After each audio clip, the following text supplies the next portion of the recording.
Mac. That's pretty. Dang. Hold on. Let me go run and get my little red. Oh my god! Oh my Meaning goodness. you know to come prepared, right? You know what? I was like, no, I'm not doing it. I'm gonna be natural. I just wanna know that can I wear Mac? You could I mean, if that's what your preference is. Mac what? if you desire. Mac Daddy. I mean, Mac what what? Where the guys at? I mean, I where know. the guys at? Where the guys? you want to try something? Do you want to try lipstick? No, I'm not. The first time I had makeup is when I did. It was over the pandemic when I had to do Oh, the lives on live and all that kind of stuff like that. Yeah, that's what I was about to say. I was like, they man, do it all the time. they covered every little flaw. They had me. Hey, listen, you know what I learned from a client many years ago? Mm, She and her husband used to create these characters, and they would like meet up at a hotel somewhere, and they were married, but this is how they spiced up their marriage. Ooh. And they would like get a room, get it in, and then like leave and then meet back at home later like nothing happened, never talked about it. Never. And she said to me that it gave them the opportunity to really tap into their sexuality without feeling that they were being judged about it, or feeling like they, if they felt the urge to step out of the marriage, that's how they stepped out. So there was never an urge because they always looked forward to that other person. Wow. I got to tell you that it's a little intriguing. Yeah. When I sat in the chair, like, tell me more. Like at that point, I was just all about the tea. It wasn't even about like the clinical or like how I just wanted to. Wait. Armina was like this. Want me to where? Right, and she said they get wigs and they dress up, and like I'm gonna go in my pastoral collar. Okay. oh, Interesting. okay, kind of like that nun kind of like collar. Yeah. Oh wait, okay. So let's not act People like do this a lot. Hold on, guys. Let's not act like we don't know that he started the live, right? He started the live when we started. So I just want you to know that we bypassed the whole music. Like, you can't slip this past us. Like, we know because it does say live after a while when I first go, right? It says live. It does. It goes Yes. live. Mm-hmm. I got you. Excuse me. Do you need anything, sir? Is there something you wanted? Just to be let in.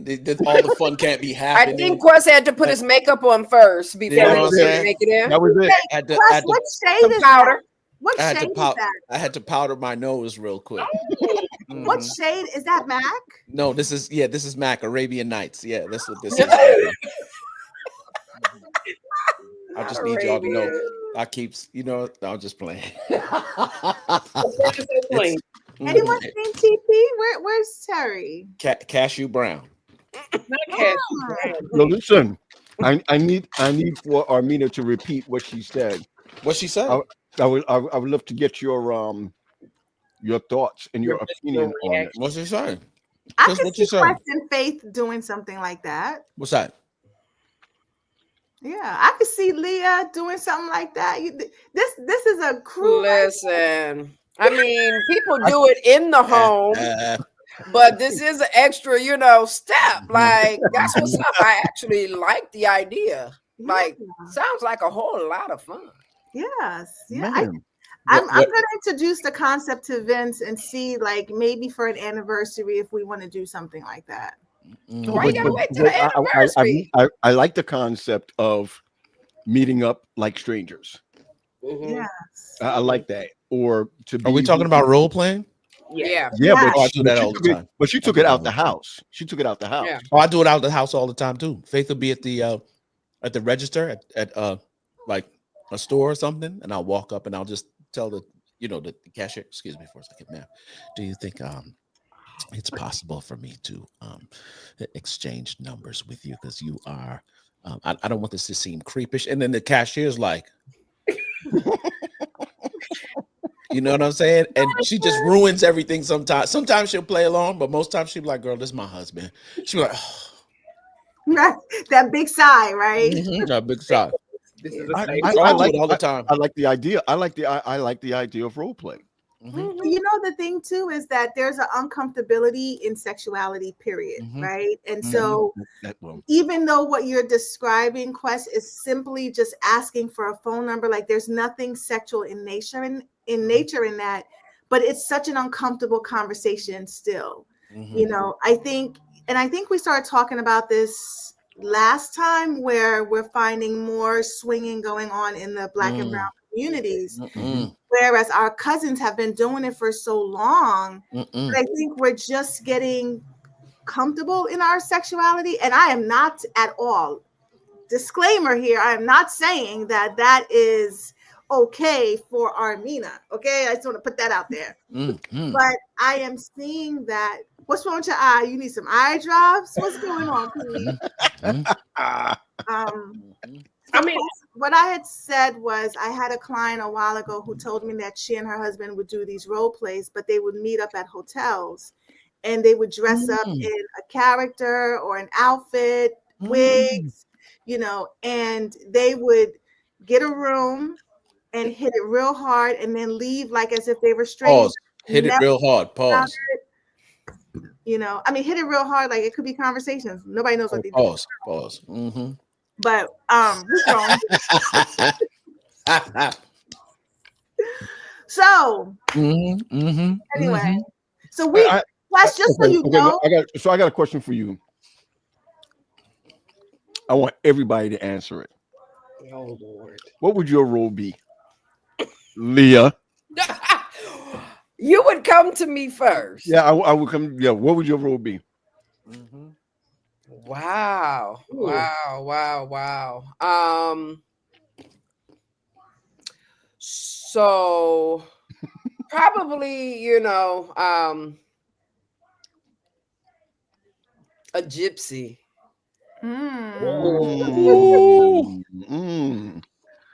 Yeah. Okay. Oh, so you see, let's pause. You done did this all wrong, Paul. Quest, just so you know, we did not have an intro. We just went right in. He hit the live button. I got people texting me for the link. I forgot to even share it. Look, I just shared it. I forgot to share it too. Oh, wait, we're gonna fix it. Okay. All right. Share, pause, share. All right. Pause, share. Okay, straight off now, right? Leah said a gypsy. Let's go, Armina.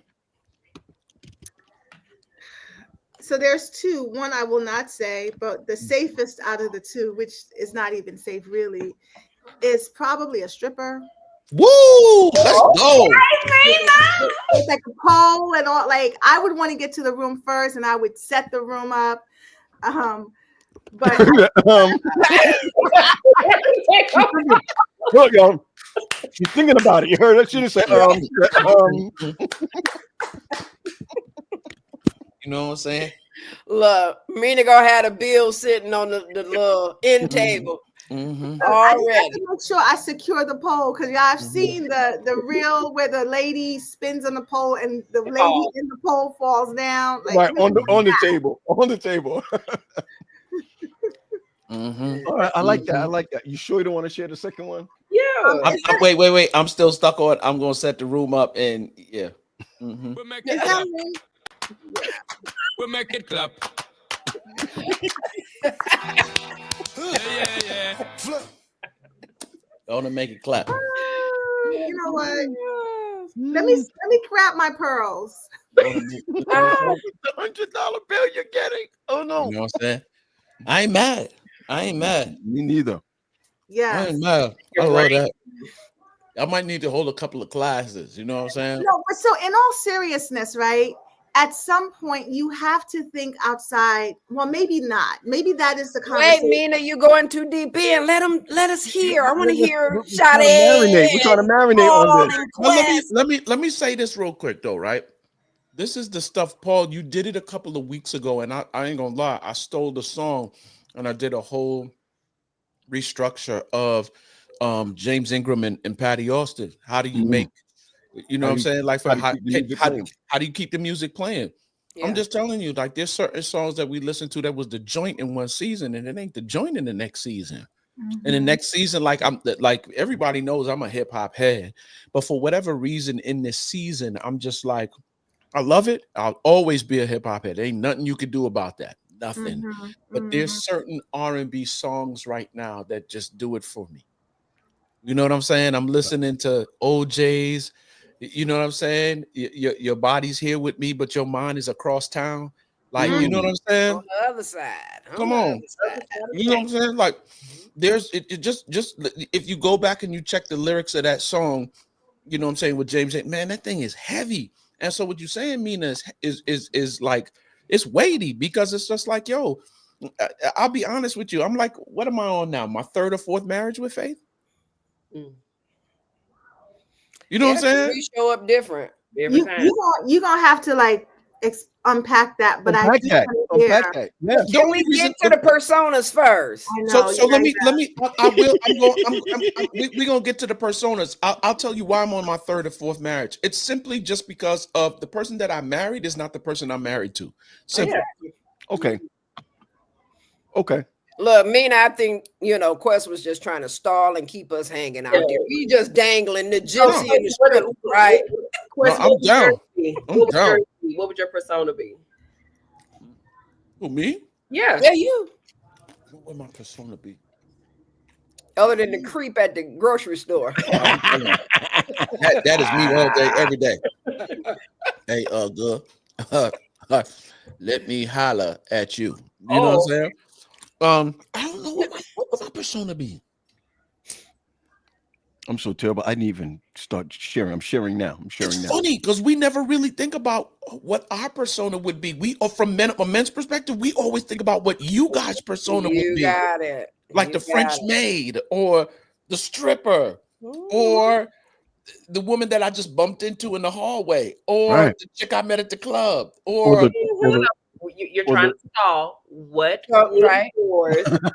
This is what we do in therapy, right? We allow for the pregnant pauses. Just kind of sit with it. Yeah, let me sit with it for a moment, because I don't know what I would be. Because I ain't know either. I know mine. I like the gypsy. I know. I like that. I like that. I like the stripper too. Does the belly dancer come with the gypsy too? Just I'm like, babe, can you do it? Made me think about a vacation we went on. And so I took a belly dancing class. They had it on the resort. And look, Lottie went out and bought the little thing with the little bells on it. So I'm like, okay. Hey, it works. Hold up. Woo, Lonnie. Let me find out Leah took a belly dancing class. Let me find out. Listen, you got to keep the spice. Come on. I ain't mad. Okay, now what's your persona? You ready? Let's go, Quest. I don't know, man. Oh. It ain't that hard. Be creative. Yeah, be creative. You're safe. This is a safe space. It's all the way. You know me. Because by the time it's over, it's going to be about 1,200 views. So it's a safe space. I don't pull no punches when it comes to me. I just don't know what it is. You know what I'm saying? I would like to be maybe, the dude who's on a business trip and bumps into you you know what I'm saying? Like, so you come in with your attaché case. Yeah, you know what I'm saying? Like, right? Attaché case. Just make certain that your shoes in the lobby, are tight and that you're smelling good. Yes. Oh. Excuse me a minute. Excuse me. Me. And she would turn around and be like, yes. Excuse me, sir. You know what I'm saying? Or you time yourself on the elevator, going up on the elevator. And you let the door just before the door closed, or you think you're gonna miss it, you stick your hand in there. Unless the door open back up. Oh, sorry. I'm so glad I caught the elevator. Or just a hot girl. Okay. All right. You know what I'm saying? Now I'd say some wild stuff like, were you born that way? Born with were you born with that? Well, you smiling way too much, Sade. Way too much.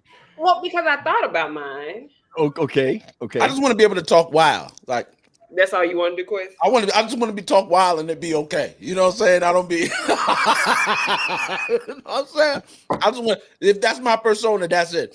I want to be able to say some off the wall stuff and not get in trouble for it. So Quest, you don't get to hide behind that. We're gonna come back to you. So please. All right, let's go. And you too, Paul. You said a priest. I think I would walk up in there with a collar, but not because Just I don't the wear collar? collar. Ooh. Just the collar. Let me bless you in the name of Jesus. Let me lay hands on the places that you need it most. I feel like you have demons in this part of your body that need to be exercised. I didn't even go that far. Hands. Look, sprinkle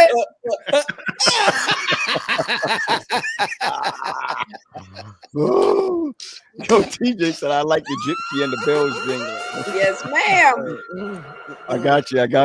I'm sorry. Okay, so we on Sade. Go ahead, Sade. So mine it's a persona and a Oh my gosh, Jesus. like a fantasy all in one. I would be stuck on the side of the road with the flat tire. Jesus, come on now. And Come on now. Panic in the truck. Yeah. And, Yeah. let the Lord use you. You know why hers is different? I'm gonna say this, right? And I know all of ours was meetups with our husbands, right? Just hear me out, right? Yours sounded a little bit pornish. But it would be with my husband. Stop it. All of our scenarios on the side of the road. Scenarios was not looking So let me say this. Mine is I feel as though in a safe place with the first back coming up here. Mine is I feel like in a safe place with my husband. Anything I've wanted to experience sexually, that is a safe place to do it. Okay. So okay. The risk and it would be a unified, like we are agreeing that this is a risk we're going to take. So I feel as though in marriage, there are limits, but things can be brought to the table and a conversation can be had as if this is okay for us to try at least once. Okay, hold on. I see Terry in the Terry's in the green room. So we're just not gonna let him off the hook. We don't want him to say hello. We don't want him to say, hey guys. You know how you go, I'm here, you know. We're gonna just hold on. Hey Terry, how you doing? Question. Go ahead. You know I heard that whole conversation, right?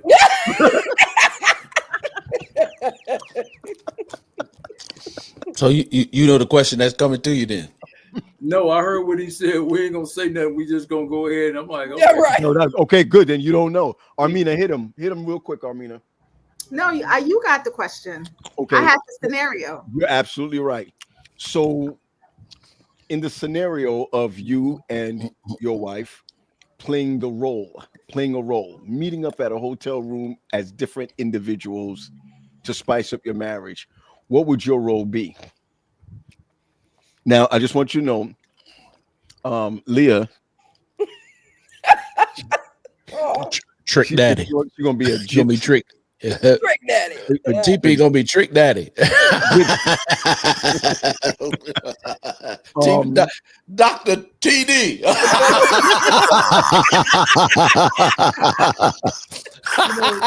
Come on, TP. Because you know Armina about to get that could stand for a lot of you can things. tell Armina about to get technical with this. Armina said that she would be a stripper. Lord have mercy. All right. Sade said With the pole. Don't forget the pole. Sorry, with the pole. And the bills. And surfboarding. And surfboarding. Surfboard.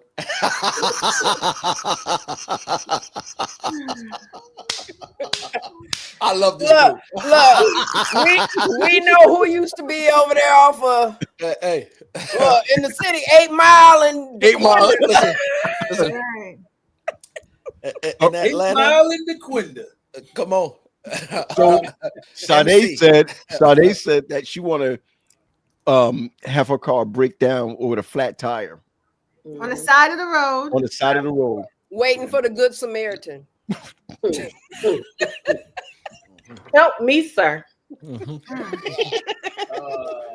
As Ma'am, we you look park like you're the truck. ma'am, you look like you're in need of assistance. I'm so Wait, is he gonna have a country Dallas accent? Sade, is he gonna be from so Texas? pull up in that Ma'am. truck and be like, "You good?" Ma'am, Ma'am, may I help you? hold on. Wait, y'all, wait. Stop it. Ma'am. What's Nah, going on here is your carburetor First of all, that is needs not to how we be sound in the switched. great state of Texas. That is not how we sound. Ma'am. seems like you're flat. Let me pump you up. Are we talking right, okay. pineapples? All right, Terry. Okay, Right. oh, watermelons, What you pineapples. Okay. Oh, we're live. Yes, sir. Oh, I didn't know we were. I Oh, yeah, you thought live, brother. we were just. Oh, we You know, live. nothing is sacred with Paul. That's right. No, No, nothing. I don't know. I've always wanted to play the pool boy. Ooh. Oh, wow. Okay. That's dope. I always wanted to play the pool boy. Let me come clean the pool for you. You inspired me, Dr. TD. Now I want to be the plumber. Let me fix your piping. You want to be the plumber. Because I got some Now I pipes wanna that be need the to be plumber. laid. You got some pipes that need to be laid. Yeah, I got some pipes. Ma'am, this whole area right here needs to be replaced. Let me just put some new pipe in here. Yep. I want to be the plumber. Okay. Probably And gonna be an Paul didn't all-day tell what he wanted to process. be. Paul wants to wear He just wants to wear his right. He just want to, be a priest with just a collar, nothing else. Wait, Paul, are you going to be in the It looks like you got a broken neck. professional room? Are you going to be on the other side? Of the room. She gonna do Confessional. confessional. She can do confessions. Ooh. So wait a minute. You just want to be a priest because you Ooh, want to come. I got it. I listen. It just hit me. Yeah. You want to exercise. You want to exercise demons. Is that it? No, we're gonna get a little wall. Father, I have sinned. Wait, Father, I'm about to sin. You know what? No, it's bless me, Father, for I have sinned. What was the last confession? Let's be very Last week. clear. Yep. The that Lord is my we're- shepherd. He know what I want. Let's be very clear that we're talking about marriage. Yes. We're clear. Mhm. Okay, we are let us clear. not have our single folks running out here talking about. Oh yeah. No. Telly, okay. Oh yeah. Fact. And I like what you said. So let's start up with your scenario and let's talk a little bit about that. Let's start over just for those who are joining us. More people have just popped on. Talk to us about that scenario and how do we move forward? How do we deal with that? How do we deal with that? Simple. I had a client who she and her husband were on the brink of divorce, and so they decided to do something different, something that they had never done before. And it was to create personas that each of them would portray. And so their thing was to go to a hotel and they would show up, they would be dressed up in different costumes. I love it. And they would go to the room, they would do whatever they did in the room and leave and never talk about the experience. And then the next month, it would be a different location, so all month long, they were trying to figure out. So it was never the same persona each time. They tried different things. Let me tell you something right now. It ain't gonna be no Radisson. It's gonna be Roach Motel.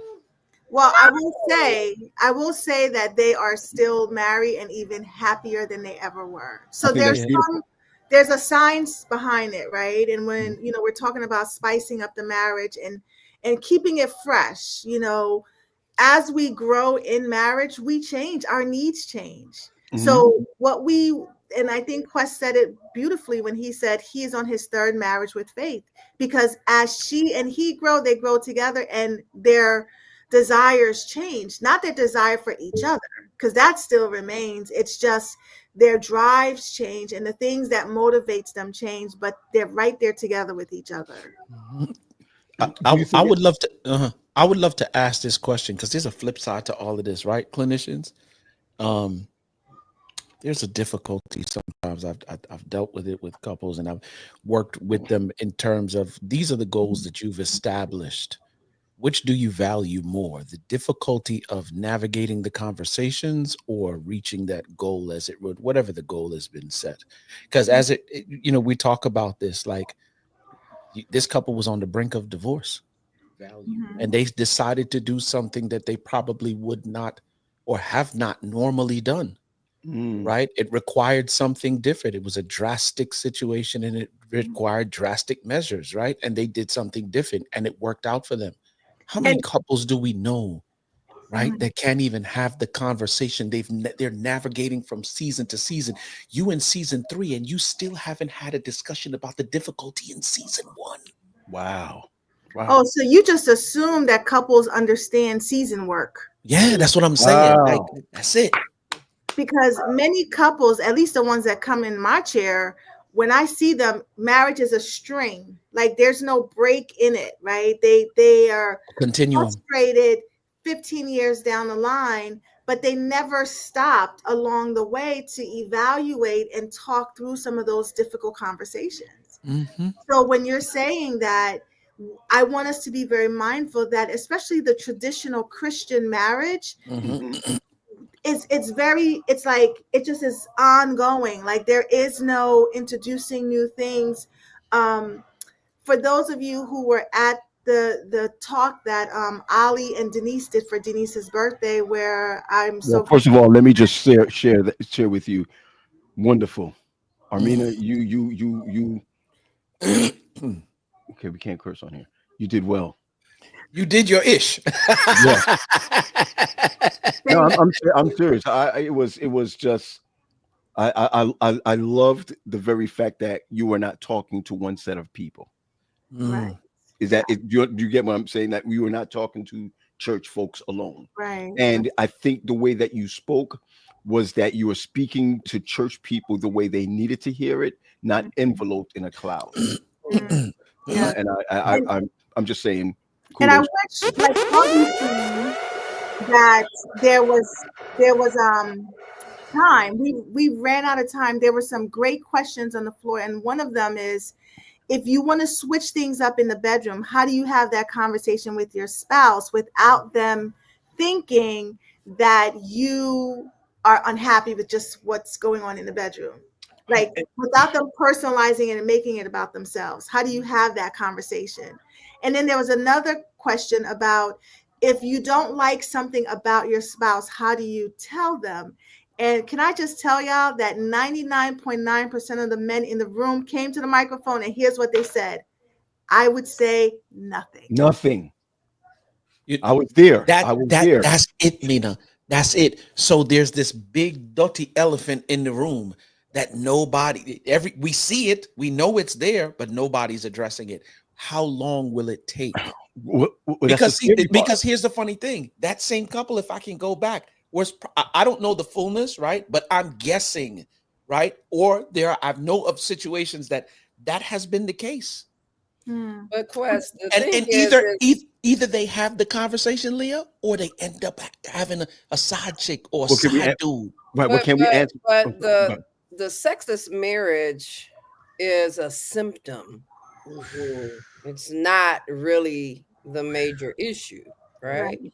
And so you have to be able to, find a way of engaging in conversation that deals with as Michelle put here. Hey, Michelle, to deal with the why, like what is really going on with that individual, not the symptom of what it is manifesting into within the family, right? And how do we get the one partner that is willing to be sexual to not personalize the sexless marriage? Well, don't we see it as don't we see it as personal? If my wife comes to me and says to me, "Hey, I don't feel like you want me," or what have you, or your libido seems to be down, or this, that, and the other. I mean, instead of having the conversation, I'm just telling you, I would probably feel like, yo, what's up? My joint works. What's up? Are you gaslighting me? What's up? You know, and the fact of the matter is that I shouldn't be upset if she said that. Right. I shouldn't be upset. That's the only person you should be able to talk to about that situation for it to get better and not feeling like, yo, what's going on here? Because the So issue is, men why is don't it have about you in the first place? Say it again, sis. The issue is why is it about you in the first place? Right. That's why I don't like talking to you. I have a question though. I have a question. Because these are the conversations that makes marriage, and this is just from my perspective, unattractive. Oh, okay. Right? Because as a single person who's dating, these conversations are very fluid. Like if I meet somebody and we can converse, like, how do you feel about this? What do you feel about that? My question to y'all is, what happens when you say I do to where conversations aren't as vulnerable, aren't as transparent as they were prior to marriage, or were they never that way in the first place? I want to start off by saying part of the problem is that when you said I do, you did already. All right. There's no surprising element. Or P, you said I do, but you didn't know what you were saying. I do too. I'm with you. Or you can say I do and then you don't. Ooh. Or I do. Now what do I do? Yeah. Do I do? What you do? What you do? All right, I'm sorry. Okay. But I like the question because today there's a lot of people who are saying, I don't think I want to get married because I don't want to end up like y'all. But when we make sex, right, the pinnacle of a marriage, that's the problem. So right? Is the problem communication? No, it's just the fact that that's all that it is that you're really reaching for. That's what I want. And not the whole person. Right? Because there's going to be moments where, you have the roller coasters in your marriage. So let's say, your mate goes through some sort of health challenge and they cannot. Do you let your marriage fall apart because of that? That part. If that's all that you really desire. Yeah. Some people will. Really? Yeah. And they will go out and seek. I mean, I just finished my class tonight, and I got a 5:30 and a 7:30, and I'm talking to these guys who was like, man, she wasn't giving it to me, she wasn't this, she wasn't that, and I said, so let me ask you this: were you cheating? Well, I mean, I'm like, I didn't ask you that. I asked, were you cheating? And that could really, really bring it down, because now the woman is like, well, you out here slinging that thing around. You got the community D, and it's just like, I'm supposed to, I don't know who you've been with. I don't know what you bringing me. I don't know any of that. Absolutely. And so it's like, that has a huge, we cannot forget that piece of it. That has a huge piece in, not wanting. Here's the other thing. Like, I don't know where Amina went, but we were talking about when men don't speak about certain things. There's a lot of things that, okay, women think that men are always ready to go. Okay, always ready to go. But just like them having to be brought there when we get there, you see what I'm saying? Wait a minute, hold on. Something don't smell right. You know what I'm saying? And here's the thing. It ain't got to be between your legs. It could be your breath. It could be your underarms. It could be your hair. If you're wearing a weave that's been sitting on top of your head for a minute, or that thing ain't been washed. It could be anything like that. Or it could be you lay there like a dead fish. You know what I'm saying? And this person has to do all the work. And so, cut it out, Paul. And so it's like, you go in there and just like, man, so I got to do everything. Or you always have to be the initiator. You don't ever want to, and then how do you Do you bring somebody to the marriage bed? Well, slow down, TP, because you're touching some stuff right You know now. what I'm You saying? know how many Come on, times I I've gotta heard get those up. conversations? Yeah, come on, I got to get up and go to work in the morning. Well, look, if you want something, you better come on, because I ain't doing nothing. So, what? You know what? Keep it. I don't even want to, you know what? It ain't going to keep it. But here's So the all thing. of that Now you can say to triggers. my class, give me 2 seconds. If you don't take care of home, you can't get mad when they roam. Oh, I'm sorry, what? I mean, If you don't take care of home, you can't get mad when they roam. what's wrong, Sade? Does that go both ways though? Because Absolutely. Who said it was going one way? I said they. I didn't say male or female. If you ain't taking care of home, you can't get mad when they roam. So you can be mad, but you can't be mad. But you can be mad, but you can't be mad. Sade, I need to hear you. I need to hear you. Because I think that mindset, especially if we're talking about Christian marriage, right? What marriage? A Christian marriage. If we're saying that if I don't have the capacity to perform for my spouse, for whatever reason, maybe I feel disrespected by my spouse and we haven't talked about it. Maybe I have a lot of other things going on to where I just don't have the capability. Then you have people, I'm not even going to say just women, who are laying down just to lay down to fulfill his needs while her needs still aren't being met. And that is what creates the space of, you know what? I'm good on it. So let's say all of those things are not an issue, because I know, and in my mind, I see them right now, and I ain't gonna say no more as far as that's concerned. But there is no real issue as far as the needs being met. It's just that part is not taking place, right? And I get it. Me and Faith experience a little bit of this as well, because she's in a season now where she don't even got no control over her own doggone hormone. So this she gets a whole pass on, because she can't, right? As far as I'm concerned. But she and I had a conversation about, right? And when she's in the place, she makes sure that she does what she needs to do. Even sometimes she don't even look at it as me handling business for my husband. She looks at it as ministering to my husband, right? But the situation that I'm talking about, though, like, there's no real, the relationship wise, everything is dope.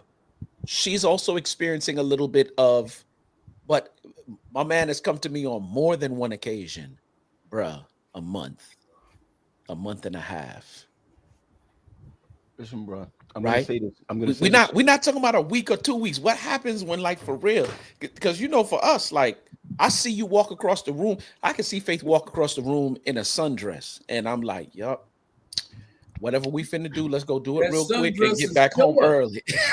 You know what I'm saying? Because we're visual creatures. North Carolina sundress. Clinicians, you know what it is with men. We could be driving home on the way from work and see a lady on the billboard. What's the suntan Copper tone? Copper tone. We could see a copper tone commercial and be on the way home and be like, "Yup, as soon as I get home."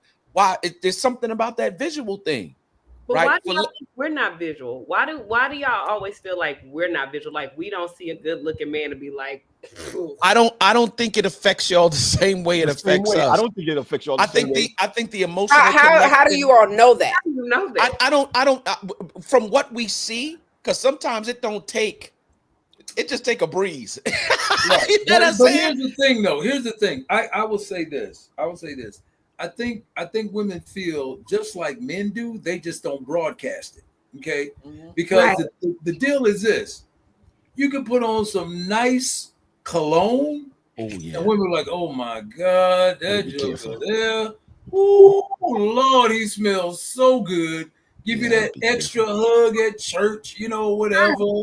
And guys young, see guys put cologne in their head. Put hug them from the side, so when they touch a female, it'll be on their clothes. So the thing about it is, I think they feel the same. They just don't broadcast it. Can I also think? Wait, one quick second, Paul. Go ahead, sis. Go ahead. Culturally, women are shaped different, right? We are right. Oh, wait a minute. You talking about something different? No, I'm saying we are reared and raised differently in this culture, then men, you all are taught to go sow your wild oats, right? Yeah, Like yeah. go Y'all out don't want to be. here. Y'all don't want to be considered no hoe, no nothing. So you keep that stuff, repressed. But it's not so much that we don't want to be considered no hoe. The reality is the culture shapes us to not show up as this type of an individual. Right. You Listen, hold on. all I'm are looking. given license to go out here. I had an older brother. My father was one way with my brother. I would hear him have conversations like, look, she fine over there, right? He would never have that type of conversation with me. It was, you better stay away from my baby girl, right? You his baby. Exactly. But what I'm saying is how you raise the man and the woman in two different veins. And now when we get married, you expect for us to be able to operate in the same space and to have the same sorts of vulnerabilities and openness. You all have been reared to be open. We've been reared to be closed. Doesn't mean that we're not sexual beings. Pass some cookies over here. Right. I'm I was saying, thinking I about can't it. even eat Trying to those. say, That's what I'm trying wrong. to say is the cookies are important. Right. Shoot. The And I- cookies are important, but the But, cookies, what did Steve Harvey say? Don't give up the cookies for at least 90 days. days, yeah. But he ain't telling the dude that. Huh. 90 days. Wow. Leah brings up a good point, and the point that she's bringing up is once we are now married, there's an expectation of us that we were told to stay away from when we were single or when we were dating. You wouldn't marry, I forget who used the word hoe, since y'all put it out there, I'm gonna just say that. You It was wouldn't me. marry that, but you might want that in your marriage. Right. You might want that behavior, I should say, from your wife. I gotta ask. I got a question that came in that's not on here. Okay. A question that came in that's not on here. What do you do when your husband is not interested in this for some years? Interested What- in sex? Yeah. What would you tell the woman? And the woman is interested in him. The first I- question I would say is she's interested in him. Mhm. No, she's not. What? Why? Why would you say that? Why not? You said there hasn't been sex for how long? No. It could be years. Okay. I'm only And going by a so- text that I just received. Can you read that again? Read the text again. What do you do if your husband has not been interested for years Interested in you or interested in sex? In in sex. sex? Sex. And that's a very good question, It is. Quest, because that's where I was going. You see what I'm saying? If you ask her, do she love him? She'll probably say, yeah. If you ask her, do she like him? She might say no. Whoa, let me Here's get the this right, because it thing. sounds like you talking from him. She said he's not interested. Right. He's Oh, not well, interested. All right, flip that. He may say he love her, but he may not like her. No, let's not flip And, it. Let's not flip and it. no, I don't know the What I'm saying is situation. he's not interested, right? Yeah, he's not interested Okay, in so having here's sex. the thing. If they're sitting down in my therapy room, I would say, so what makes you think that? What has happened? What is going on? I'd ask all those questions. And it could be there may be something about her that he does not like. But what? Okay. So Or it could be he got an issue going on with him. right. So I think the main about her, right? There she goes. She's raised her ugly head. Go ahead, Sade. He Go could have ahead. cheated. He could have cheated and feel guilty and like, don't go back. I can't do it with my wife no more because I cheated. But I'm sorry. Sorry for him. I think your initial response of he doesn't like her is the problem, right? I think we have to understand. I've been in a relationship where my ex had all of these external things going on, where his job was going crazy, his mother was sick with cancer. He physically, mentally could not even conceptualize intimacy because his mind was not for a year. Your mother's battling cancer. You are your job is on you every day about something else, and then when you come home, all you want is, can we just talk? Like, I just need a space to breathe. I don't even have the energy to perform in that manner. So I think to make it to where the initial response is, oh, well, he loves her, but he doesn't like her. It could be something. I would choose to believe that it's something with him. I would tell her, like, maybe y'all need to go sit in front of somebody, and he needs to explain to you, have a safe place to tell you, this is what's going on. Your finances could be funky. I have learned men who do not have money do not like to do a lot of things, and sex is one of them. Because they're so focused on how do I get to the, if he's used to having money, let me say that. Finances can make it to where it's stressful. Stress. I mean, if I got money or I'm broke as a joke, we gonna tear something up. But as a joke and your son's tuition is due, if you broke as a joke and your son's tuition is due, your mortgage is due, your life's about to be turned off. I don't think you're gonna be like, let me dive in that real quick. I would, because I'm not. I've left. That's their weed. piece. I left the weed alone, so I need something to, you know what I'm saying. Can I just say this, right?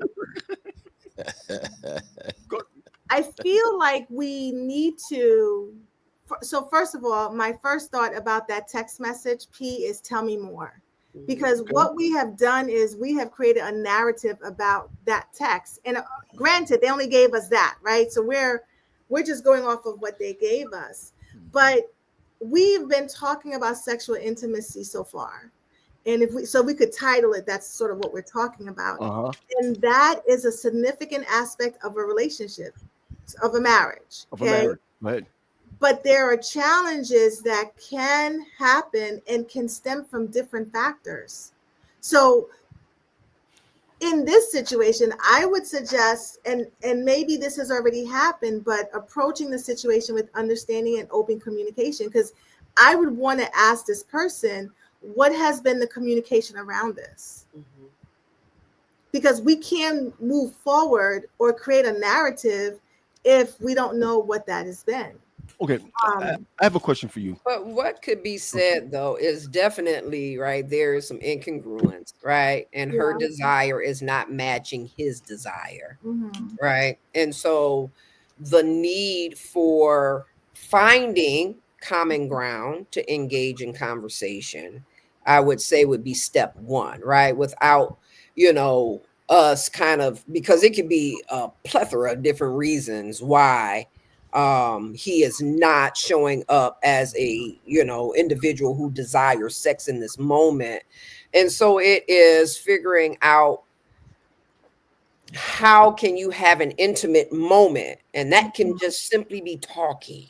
That could be creating a safe space, an environment where he feels safe to be able to disclose, right? Again, we talked a little bit about culture and how culture shows up for us as women, right? We should be this chaste individual, but what is it when the man may have been reared in similar sorts of spaces, right?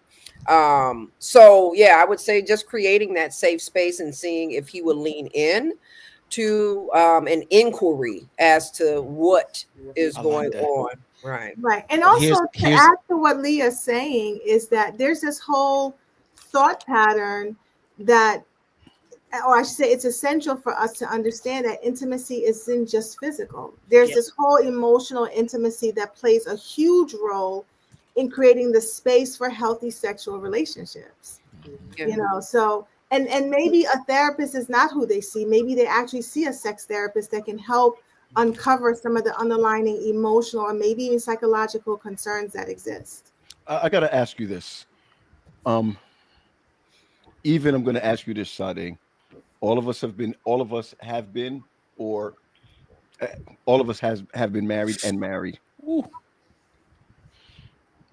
What does healthy look like? And I know it's different for so many different people. I do. I was talking to a friend of mine over the weekend, and they said that, I think that when I got married, my thought was having a sexual relationship with my husband, it would mean maybe once a week after marriage. Okay. I said to this person, that was not my intentions in getting married. That, for me, for Paul Graham, that wasn't healthy for me. Oh, you understand where I'm coming from? If we dated and we talked about it, if we fondled, if we played around, if the whole nine, this person would know that I want to know when we're not doing it, not when we're doing it. Oh, you understand where I'm coming from? I'm sorry. I'm talking about first getting married. Don't get me wrong. Everyone's different. What healthy might look like, and I get it. I'm going to ask each one of you, what does healthy look like for you? And I don't mean how many times a week. If you want to add how many times a week, that's fine. But what does healthy look like for you? And I want to start with Terry, if you don't mind, Terry. For you, I do.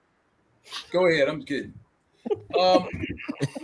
What healthy what? Sexual relationship? What? Yes. Yeah. What does that look like for you? And right before you go ahead, for those who are watching online, I'm going to ask you this question, but I'm going to coin it differently for those who are online. How many times a week is healthy for you in a marriage relationship? Okay. And how many times per week for you? That's I'm going to ask those who are online. Just put a number down and put it in. When we say healthy, are we looking at this from a personal perspective or from a healthy from a couple? Exactly. Hold on, wait, y'all. You say for me, doggone it. Wait, my mama watching. My mama, do not answer this question. Mama, do not. I want mama. No. I want your mama to answer that question. Mother, come on, mama. Come on, come on, mama. Pronounce it for me. Pronounce it for me. Let me say this. Go ahead. I think. I want to hear from Sister G. I think you probably need to remove the word healthy. Mm-hmm. I think you probably need to remove the word healthy from that.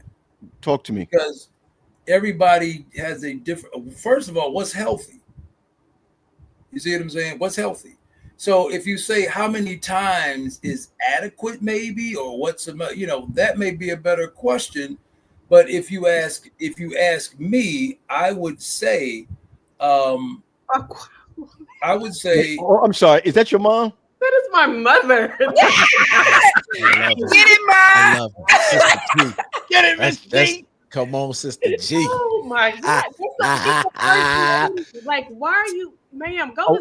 I want everyone to pause and see that this is Sade's mom that says "Buck Wild." Yeah, she all right with me. That's all. All right with me. Yeah, I just go want. ahead, Terry. Break it down. Is the show Buck Wild or who's Buck Wild?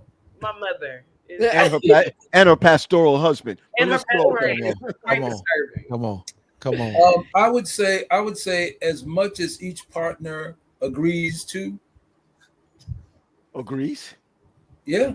What are you trying to rape somebody? If they say no, then hey, you want to agree because people can still rape inside a marriage. Yeah. I'm saying I got guys that do it all the time. So what I'm saying is you guys got to have an agreement. You know what I'm saying? And it's like, okay, I got an itch that need to be scratched. Sometimes people just say, you know what, I don't care, just lay there, or whatever the case may be. I just want to get it in. It depends on each couple because, of course, when you're young, you're doing it like rabbits. You should be. But when you get older, you be like, I can take it or leave it.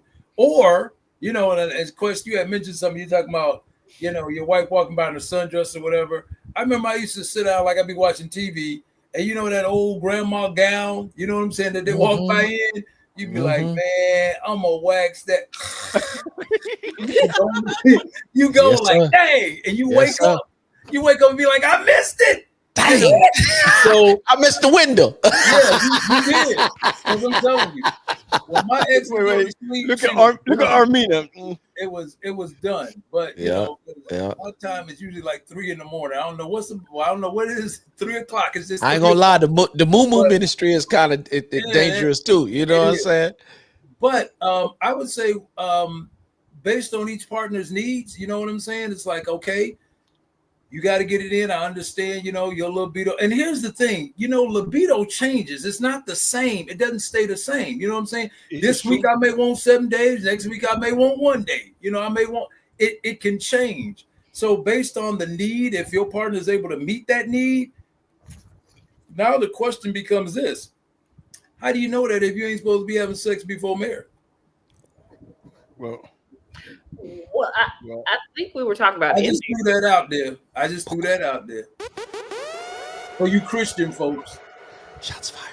Shots fired. I'm just saying. You gotta, you know how it is. You gotta kick the tires a little bit, driving around the block. Kick the tires a little bit. Well, that's kind of what I was hearing Paul say. Similarly. Leah, I'm gonna be honest with you, right? I don't know your business.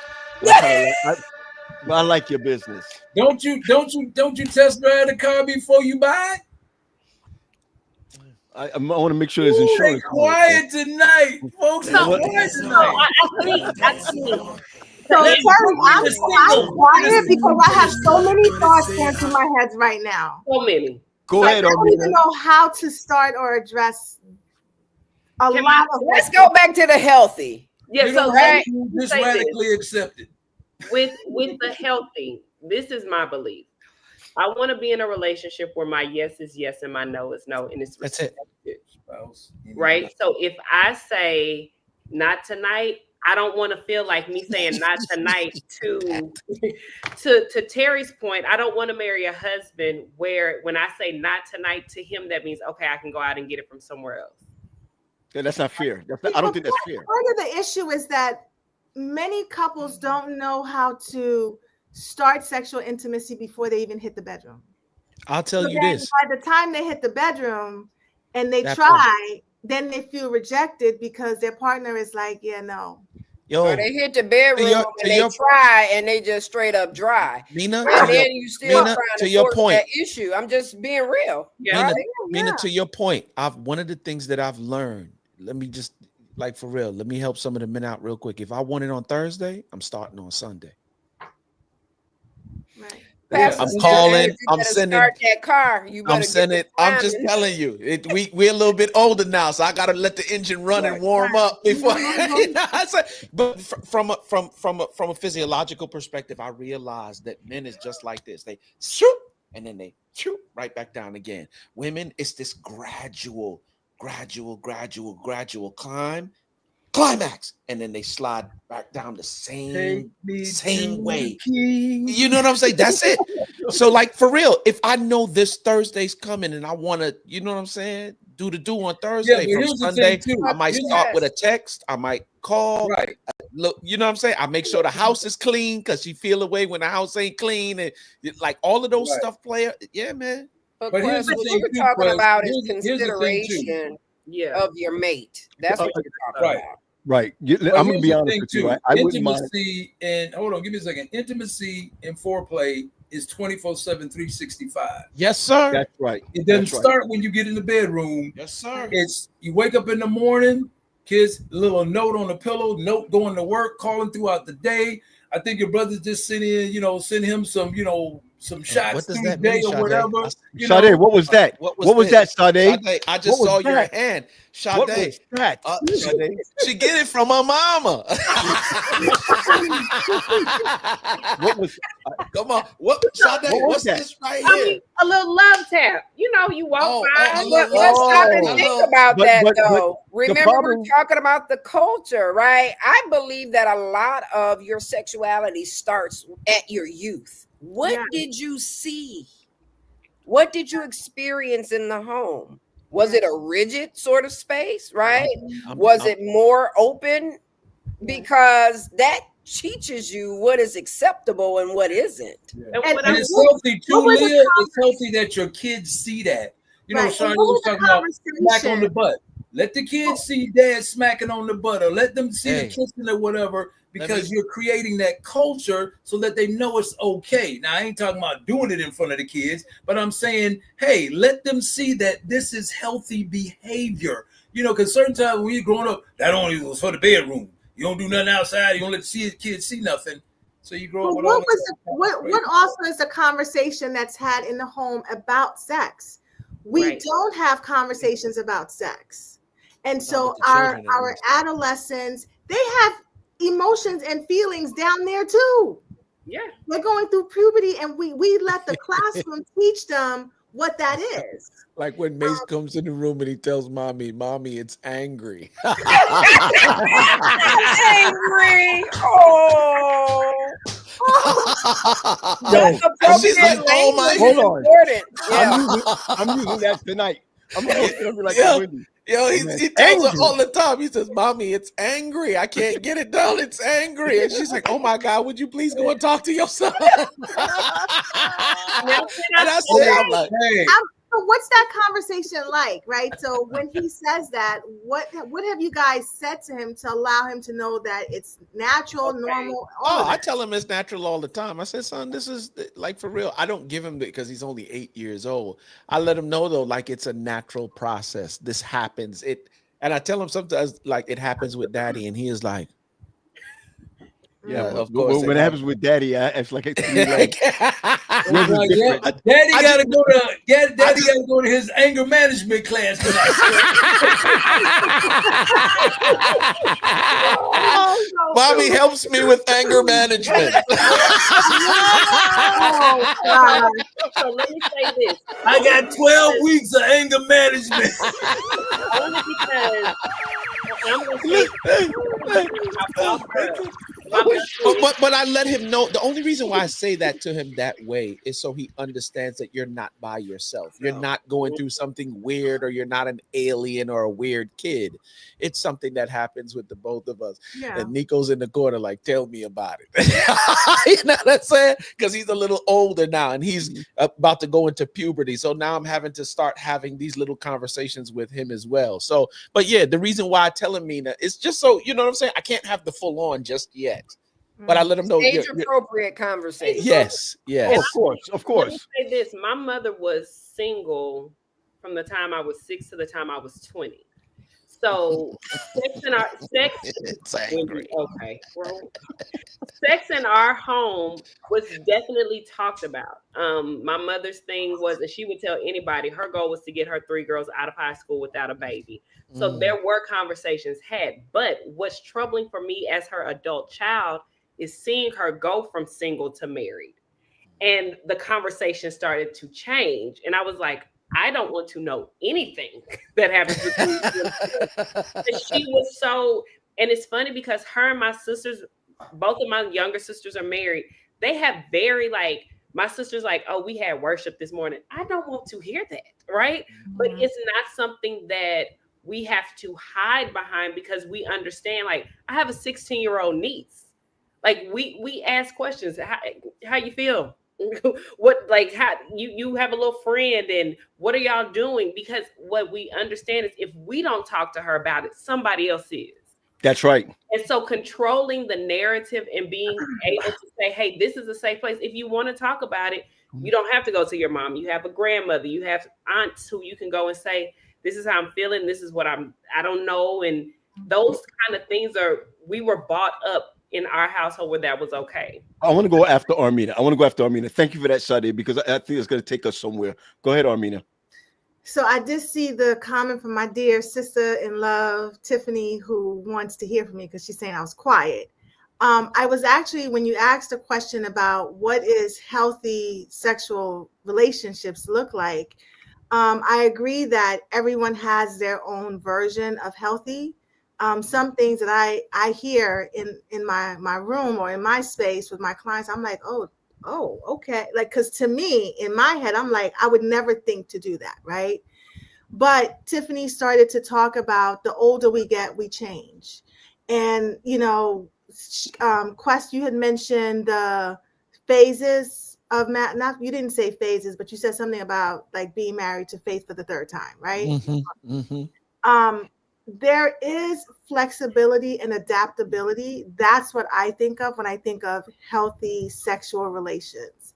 Because the flexibility may be that I am not in the mood, right? But my spouse is.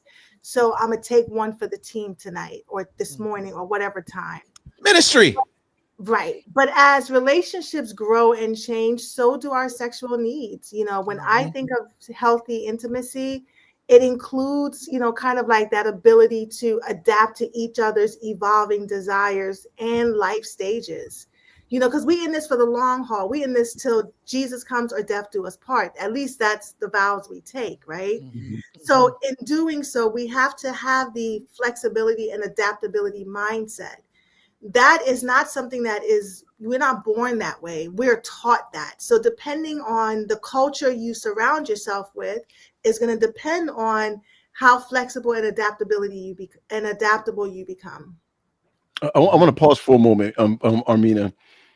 You know, apparently you, Terry, Leah, you guys bump into a lot of that. Also, as a coach, you do see a lot of that. Um, I think one of the greatest mistakes that we have made, I think, in marriage, is you see how Mama G, right, makes the comment about age appropriate conversations. Leah, you just said the same thing about age appropriate conversations as Quest was talking about his son. I think one of the problems we have, not just in church, please, but also in community, is that when you look at someone who's married for a year or 2 or 3, we don't have age appropriate conversations with couples by couples. Or you understand where I'm coming from? And so I believe, right? I was talking to this guy on Saturday night. He was going through a situation with his wife, and I expressed a couple of things to him. Okay. And when we talked, he said, "When did you feel that you were at your strongest?" I'm going to share something with y'all. I believed that I was the strongest in my marriage and strongest I was at my strongest when I had community at my old church. All right. What was the thing that drove that?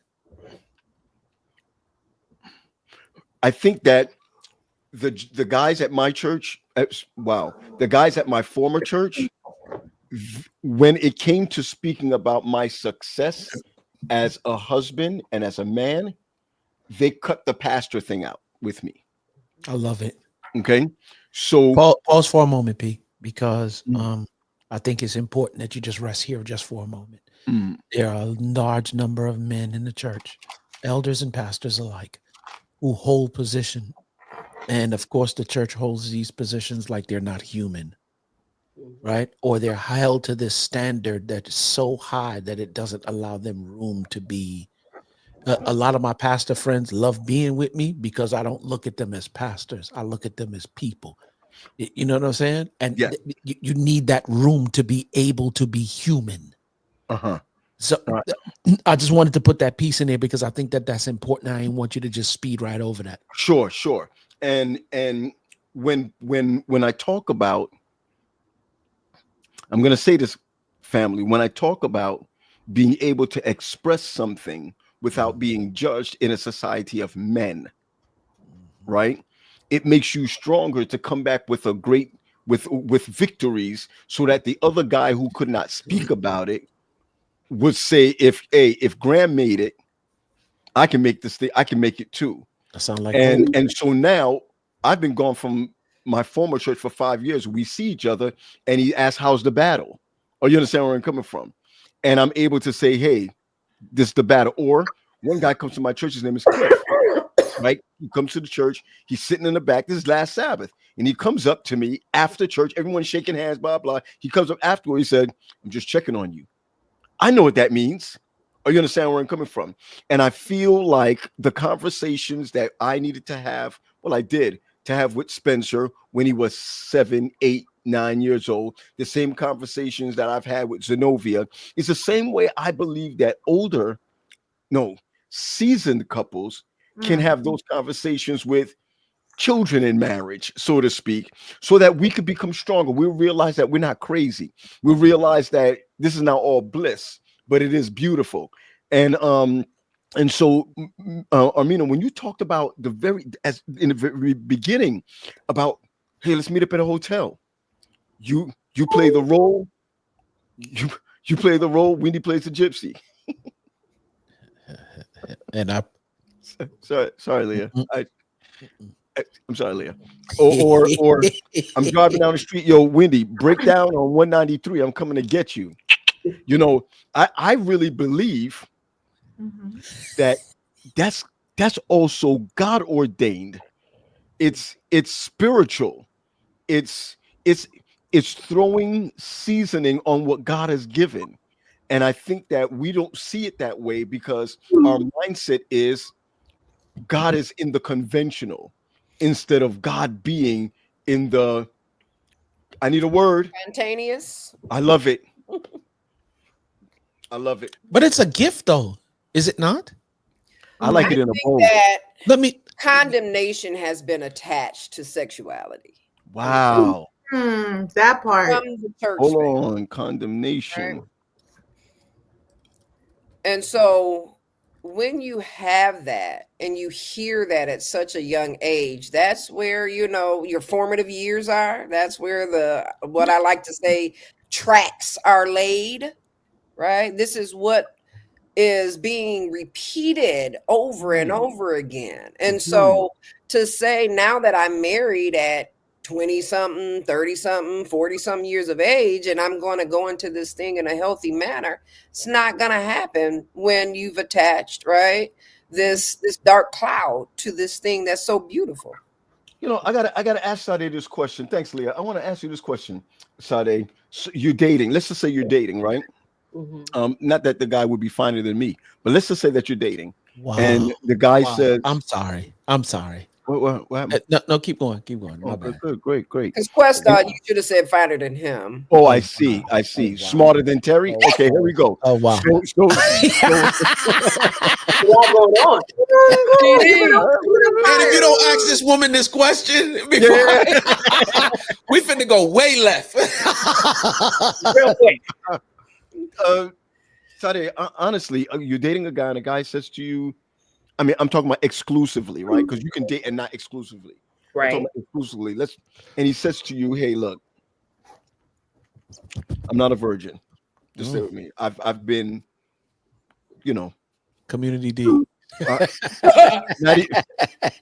community. That community, I've dipped. Okay, good. How often? Diasporic D. What you saying, sister? Ask the question. I'm just Guy waiting. comes to you and he says to you, in your mindset, in marriage, how many times a week is for you, sister, is healthy for you? Would you entertain this question? Yeah. Okay. Because I think you have to have those conversations before you go into marriage. Now we're talking. Like I think you talk about it all, right? And I've said before, I felt bad because I would pray, Lord, I pray for a husband where sexually this, because I'm like, this is what I feel at this point. That's what I desire. But I also think at this point in my life, whomever I marry has to also understand, like, I'm at a point where once a month, ovulation is kicking my behind. So, you know, like he has to be knowledgeable as well as like, what am I getting into with her? Because for a week out of the month, she may be on it like a rabbit. Then 2 weeks later, be like, I'm okay. It doesn't have to happen. So knowing the biology and having those conversations of like, what does it look like for you? You know, what's good for you? What's not good for you? What do you like? What don't you like? And I think though, if you're trying to abstain from sex, you have to have that conversation in a safe place. Okay. Mina, got you. Mina. In my first marriage, we did not have that conversation because growing up, it was assumed that when you got married, that the sex was automatically there. Like it doesn't stop, you know, in New York, we used to call it legal sex. So like you could start having legal sex when you married, and there was no number, there was no timing on it. It just happened, and it just happened all the time. I thought that it would be every 2 seconds we just hitting it, like it's just there, right? Then the reality kicks in. Sit back down. Sit back. Get down. Questions all in the camera. Right. What you said? The reality happens where one day I remember thinking like, oh snap, it's not like that.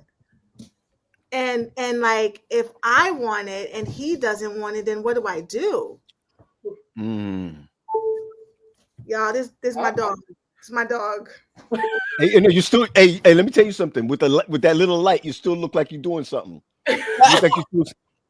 Look like you're saying something with that little light. I'm gonna get you a little tiny Red light district. Oh my gosh.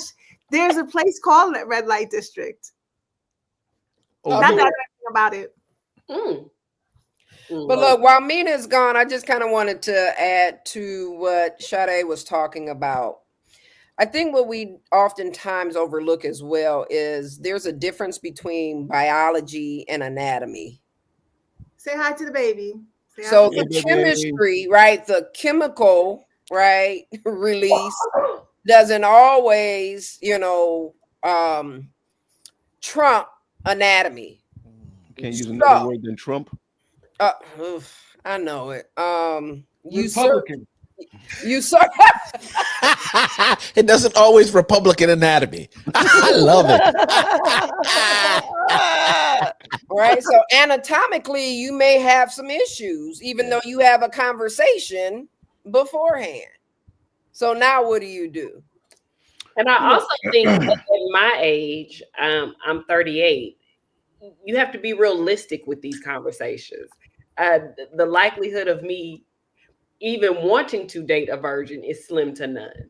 So we both come with experiences. We both come with expectations. We both come with assumptions of what we think this will be like in marriage. So if we don't have that conversation prior to, we are setting ourselves up for failure, because during the conversation, we may be like, we're compatible everywhere else except here. But sis, that's not what I'm talking about. What you talking I'm talking about everything. Y'all having beautiful conversations, the whole nine. Y'all get married and it comes down to it, and the joker is too big or too small. Ooh. Then what do you do? Or he's just right. I mean, look, and that's an underwhelming experience. See, what I wanted to say was, can it be too big? But I'm just like, all right. So let me say. No, but I'm being honest, so now you can talk. Too big, and now you can talk. Now you can talk, Terry. But after too big. Well, I was waiting for everybody. Well, as my grandmother would say, everybody ain't able. But let me say this, okay? Let me say this. In the devil. Hold on, Terry. Okay. Land your plane, Sade. Land your plane. Let me answer. I think, to be honest, I'm not saying we have to do it all, but I do believe there's some evaluation that needs to happen before marriage. You mean to see his penis? See, feel, like we ain't got to do everything, but even then, you still don't know the fit until you. Let me must quit. Wow. Look, Terry, the glove. The glove don't fit. That glove ain't working. It ain't hitting. Right. But I mean, these are real conversations. Yeah, it is real. I gotta ask this question though, right? They're very real. And here's the thing: before I did my dissertation on what I did it on, I was actually going to do it on like sexual preferences and all that. And so I started doing this, interviews or whatever. And this is what I found out about women. Y'all want to know? Yeah. I asked, length versus width. Girth. Hands down, width was the answer. Really?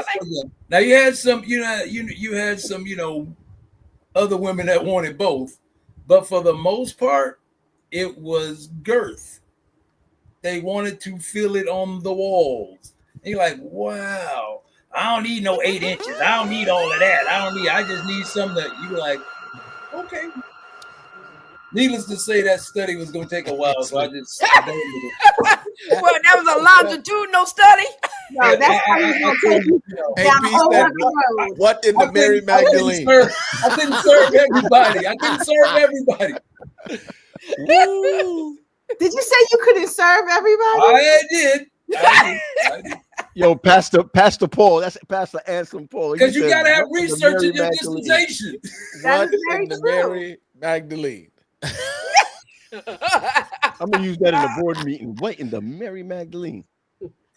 Oh, I got it. I have to say. I have to say. Go back to this because I think Leah was saying something about somebody was saying something about us not talking to our kids, about sex, or whatever. And so what I noticed years ago, and I just looked it up, when you look at cultures that repress stuff, you have more like cases of rape, you have more cases of,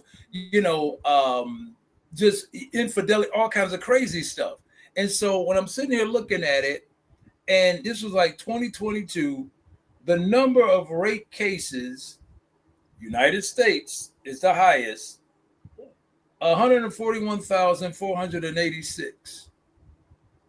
Okay, that was 2022. Now, that's reported.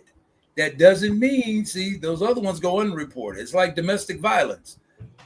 If men called, who knows what those numbers would be, but men don't call. Mostly women do. Okay.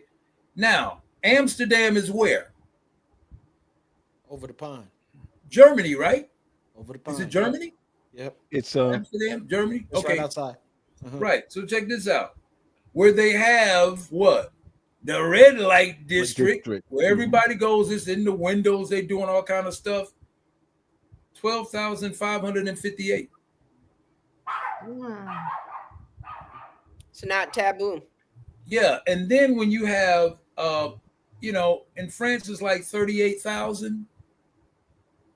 So when you look at that, it's like anytime you repress something, people are going to want to find out. Now, most of y'all went to Oakwood. I did not. We know, poor you. Okay, and so no, I'm going to tell you the reason why. Not why, but I'm gonna show you something. You had a lot of folks up there that didn't look like me, and they wanted to find out about. Oh, that's why you went to Andrews. Because, well, okay. The deal was what I'm saying is that we were always what? Taboo. Don't mess with them. Don't mess with them. Don't mess with them. And so when you do that, they want to find out, well, what's so bad about them? What's so bad about them? And then you find out. And I spoke to this one girl, she was German, and I asked her, I was like, why do you do X, Y, and Z? And she said, I don't know. My dad just always said, stay away from you guys. Stay away from you guys. And I was like, so he's a racist type person? She's like, yeah, but he has cool guys that come over to the house that work for him. Those are the ones that are cool. But if he don't know you, you ain't cool. But that was the deal. When you repress people, they want to know. Look what happened after slavery. Black people wanted to drink, smoke, things that they didn't get allowed to do. They wanted to eat some ham hocks and everything else. Now we can do it. Now we can do it. And it goes off the rail because it was repressed for so long. If we're not having these conversations with our kids when, age appropriate at the time when it happens, when they're going through the angry stage, the deal is have those conversations when you need to. So that way they're not finding out on their own. They're not getting involved in things. So are you saying that if we're not having these conversations, people will get curious and try to, I'm just trying to. That's exactly what I'm saying. That's exactly what I'm saying. Because here's the thing, even with, it doesn't even have to be sex, just with anything. Well, why can't we do this? Or why can't we do that? Or why don't we do this? And so you want to find out why you can't, because it doesn't look so bad. And then you test it out and you see. So you got to have those. In other words, we should test out each other so that when, right? That ain't what I said. But if you want to test somebody out, then test them out. I think in 2025, it's hard. Sade said it. To find somebody who's a Virginian. No, virgin. Okay, it's going to be. There are a lot of Virginians out there, but it's going to be hard to find someone. And so you think about it. If both people are virgins, you will probably have a pretty good relationship because nobody has any experiences to bring to it. You see what I'm saying? We're both learning together. But when you have people who have had experiences, it may be a little bit difficult because somebody's libido may be more than the other one. Somebody may be used to certain things. And here's another thing too that we never talked about tonight. does this person suffer from abuse? Were they raped? Were they molested? That could also be playing a part in their unwillingness to. Or you meet somebody with a high libido, what you find they may out be on- hypersexual. right. An individual can be. Have you ever heard, Terry, that hypersexual also can come from a level of ADHD? I've heard it from bipolar. Mm-hmm. Yeah. Wow. Bipolar. Yep. On the high. Yeah. Because they think that, I am the king of, or I'm the queen of, and I can do everybody. That's in that mania up here, and then when they crash and burn, boom, it's like, So I ask this: if you could do it all over again, I know I can ask questions because we've talked about this online. I'm not putting anybody out there, but if you could do it all over again, would you want to be married a virgin, or would you have liked to have had at least an experience or some experience before going in? If I could do it again, I'd be married a virgin. Yeah, me too. You was talking to Quest or me? Anyone who wants to answer, I'm not putting it out there. I can say let me say why too, ladies. Let me say why too, because we've had this conversation live before. Yeah. That's why I'm talking to Quest. That's what I'm saying. I'll answer after Quest. Go ahead. The reason why I'm saying that is because what Dr. T, said a while ago is firm. When you've had experiences, right, you have a tendency sometimes to judge what's good sex and what's not good sex depending on your past experience. If you got blown, all the way out, you're looking for every experience to match that experience. And if it don't, you're going to say that, the P is whack or the D is whack. You know what I'm saying? Not realizing that, you want to start that with somebody that you're spending life with, and then matriculate through the seasons of sexual growth. And I don't want to have any other experiences. I've heard people say dumb stuff to me like, I don't care if you're a virgin, you know what bad sex is. Shut up, you dummy. If you ain't never had sex before, how do you know? What are you related to? What's your metric as to what to determine what's good sex or bad sex? Get out of here, right? I want to be able to grow with the person that I'm going to spend the rest of my life with and just matriculate through the seasons of sexual growth, what we like, what we don't like. Because the question that you asked earlier on in terms of what's healthy is to be able to sit and have candid conversations about what you like, what I like, what positions you like. Do you like to talk during sex? Do you like to caress? Do you like to, what are all the things that you like? You know what I'm saying? So that we can grow to, I that's not really my thing, but I can do that for you because I love you. You know what I'm saying? Like, I want to be able to just grow with somebody through that. And if I had the chance to do it all over again, I'd do it differently. So does that also include, right, or exclude pornography, right? Because an individual I was just gonna may never have had sex, but you can still have, visualization based upon what you've seen, and now you're measuring the performance thereof. So are you cutting that out too? I'm cutting it out, and here's why, right? Masturbation as well. All of that. Now, when you got angry at 8. You know what I'm saying? Or 54. Yeah. But here's the funny thing. I think Marty said it earlier on in the string somewhere. I think her last name is Diaz. She said, That's my niece. Go ahead, I'll catch her. She said purity culture. Yeah. I think, that's it. Has taken away from having a mature conversation. Yeah, I need to be able to have mature conversations with you and then surrounding our sex. Let me be clear. She's 22. Yeah. I mean, and she's on it. You could be mad as the Dickens. I could be mad at you, right? But I understand some things about our relationship. Let me break you off real quick, and then I can go back to being mad with you after. Why? This has to be protected. Right, this relationship that we have, this connection that we have, it has to be protected. If I operate in a particular way, I can low key get an enemy foothold in this thing. And then now, like I always tell couples, you not the problem, your spouse is not the problem is the problem. Now you work together against the problem and not each other. And we low-key sometimes, just in this dynamic right here, I'm mad at you, I'm siding with the enemy now, and I'm listening to him whisper in my ear, don't get at her for nothing, make her dry for the next 2 weeks. And you low-key doing that stuff.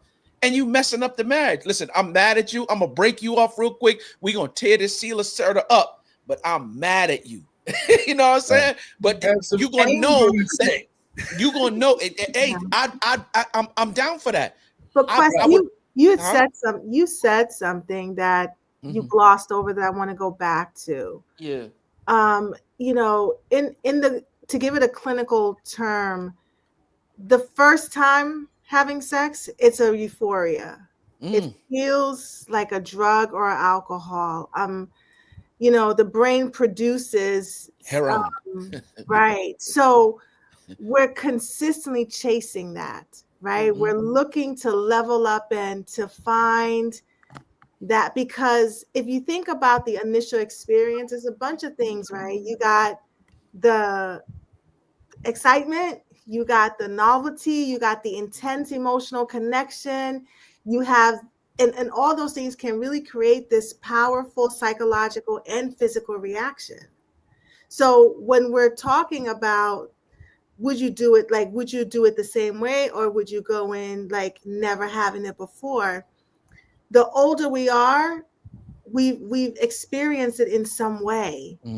So I don't know, you know, P, to answer the question, I don't know if in our minds, yes, but I don't know if that reality was in front of us, if it would even be that. I got you. I didn't get to respond to that. I'm gonna come to you. I'm coming to you, Terry.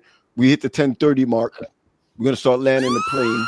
So Terry, go ahead, and I'm gonna go around the horn with you guys on a question. Go ahead, Terry. Actually, what I was gonna say was what Amina just said. Okay. When you talk about, you know, sex is like, it is like a drug, and that's why you're an addict, because you're constantly chasing that first high you first got from it. And so the deal is, I remember I had got to a point, if we're being honest, I remember I got to a point, and this was about around college. I was like, is this what it's all about? Is this what it's all about? You know, because the chase is cool, but after you like, okay, there you go again. There we go again. So to answer the question, it's not that if I would like to be a virgin, I would like both of us to be. You see what I'm saying? Both of us to experience things together. Right. And when Leah brought up something, that's another thing I was going to say, but Leah got in front of me. Anyway, here's the thing. That's my fam. Okay. What I was going to say is, yes, cut out the porn so you have no idea of, you see what I'm saying? Cut out the fondling, cut out all of that stuff. So when you come together, you experience everything together. Even the rose. Yeah, cut the rose out. I think Paul posted my picture of me and the rose a couple of weeks ago. I sure did. Yeah, I want that to replace me on the other thing. Look, on the advertisement when we show up live, it's gonna be Terry with the rose. Yeah, and so I mean, now here's the thing too. I don't know if we talked about, you know, people experiencing things together. Like in my men's class, when we talk about maintaining healthy sexual relationships, a lot of guys will, you know, women see pornography as cheating on them. You know what I'm saying? My woman don't let me watch that. She be like, we ain't bringing that smut in here. We ain't doing whatever. I think everything could be cool if y'all doing the stuff together. You know what I'm saying? But there has to be a willingness for that to happen. And if porn is too, you know, what's the word? Give me a word, Leah. If porn is too explicit, then do some Kama Sutra stuff. Come on, or disrespectful. Do some Kama Sutra stuff. Or disrespect, whatever word you want to use. Or sinful. It's sinful. Be careful. Okay. But what I'm saying is, you know, and see, everything has there has to be some moderation, because you can watch a whole lot of that. You know what I'm saying? And I remember a class I was doing on Sunday mornings. Every time I came in there, this young man was sitting there. He's on his phone. And I would always say, anytime I see some people on their phone for a long time, I say, hey, stop watching all that porn. And half the time I'm right. You know what I'm saying? And the kid said, shoot, Dr. Parks, I'm young. I said, you are now. I said, when you get older and you're going to need this to get you there, you probably want to stop doing this now, sir, because it's not going to bode well for you down the road. Or as we would often tell the guys, you're going to burn your joystick out. Mm-hmm. Get hairy palms. Or find yourself opening up doors to other places and spaces. Watch out. Absolutely. Because what happens is too early. Right. When you get exposed to that stuff, then there's like, where do you go? Where do you go from there? And then that's when you start to do other things. That's when you start to invite other people in, and you start to do, if you look at I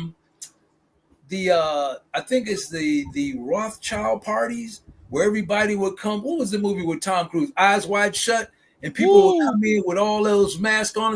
It's because you've gotten to so much power, so level. Look at Puffy. You've got to a point to where this just isn't good for me anymore. I want to do some wilder stuff. You want to keep, and like said earlier, telling you, there's a high. I can't get that from this. And you got to keep taking it to the next level, and the next level, and the next level. And then it's like people and things and animals and all kind of stuff, because you've been exposed to so much at an early age, or you have so much power right now that I can do whatever I want, and people are going to do it. Yeah. I want to say this to Armina. I want to thank you for redirecting this whole thing today. And I think that I'm going to say this. It's crazy how at the end of this conversation, there's more people than before online. I don't know if people want to get on late at night and they can't sleep, but I got to share this with you. Last year, the year before, we went to, Pat and I did something at Pure Reality. I don't know if Ryan is on right now, but they do this every year. And I'm going to say this, they have about maybe over 500 young, I'm talking about from the age of 13 to 18 that are there. And then they have a young adult track. And I'm going to really talk to them about us going there next March. Just, they don't have to get anybody else. We'll just do everything. You know what I'm saying? I think we have. And I'm sorry for interjecting. Even in those conferences or sidebar classes of talking about purity, I don't think we ever talk about the disappointment when we slip up and engage in the behavior. You see, right? Leah, there you go again, right? I mean, we've been spending time. We spent maybe twice on the 21-day reset, right? And there is something to be said about how redemptive you are around sin. I'm not even talking about sexual sin, around sin. And I think one of the things that we have to realize that everything we talked about tonight, it's not sin. I mean, it's not even redemptive. I think that we spend too long. I just found a clip of something that, I'm sorry, Leah, to cut you off, but I just found a clip of something that I preached about in England, maybe about 8 years ago. And someone sent it to me. They just did that one little clip and sent it to me. And in that clip, it said, we spend too much time. Why do we think that the greatest sin is sex or the sexual sin? I think that it is greatly distorted. But I listen, I've never heard God say that sex is an abomination unto the Lord, even if it wasn't done right. How about a lying lips or abomination unto the Lord? There's so many abominations out there, and it's never been adultery. Mm-hmm. It hasn't, and I think that we have spent a lot of time demonizing sexuality, weaponizing sexuality, instead of, watch this, glorifying it.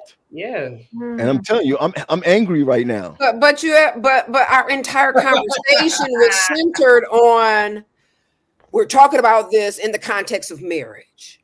You're right. Yes, you're absolutely Right? right. The entire conversation. It was not about a single individual engaging in sex and that being okay. Right. So, either we have to bring some balance to this, or we have to look at it the way that the Christian community looks at this. And then we have to remember how we perpetuate the distance once an individual is married, how they don't know how to show up as a sexual individual. Gotcha. Right? Because I remember the young girls. I used to be over AY and our conference, youth federations, and all of that sort of stuff. And there is shame attached to this if you show up as a human being and see yourself outside of marriage having sex. I got you.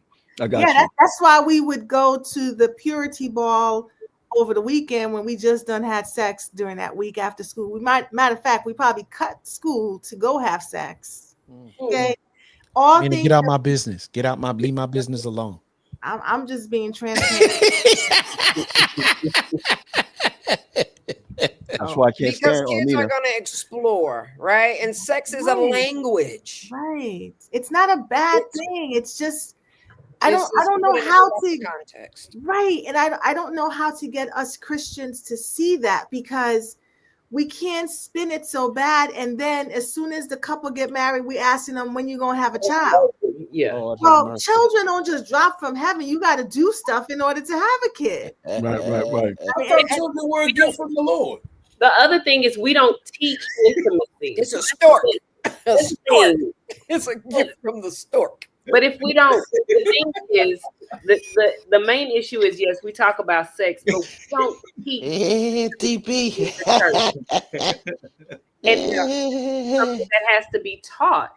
And we're so focused on sex that we don't create a culture where it's okay to talk about how do you engage your spouse even before you get to the bedroom. We don't talk about how do you create intimate, like you can have an intimate conversation and be single. That isn't, but if we're waiting until, if everything that I'm supposed to experience is waiting until marriage, that's concerning sex, I don't understand what an intimate conversation looks like. I don't understand what holding hands, like, I don't understand even how to show my love languages, if that's what we want to call it, because we're geared towards all of that is just supposed to lead to sex. Yes. Wow. Listen, I know that I'm going to go around the horn and the horn. And I can't do it. It's really bad. And I got to be honest with you, I don't really have a question, because I feel like you guys have really covered a lot, and it's part of it is a little bit triggering, right? Oh, look at a big time. That's the big time General Conference person, Philip Baptiste, Pastor Philip. We in trouble now. Now we got the General Conference in here. Hola, Pastor. I ain't in trouble. I ain't in trouble.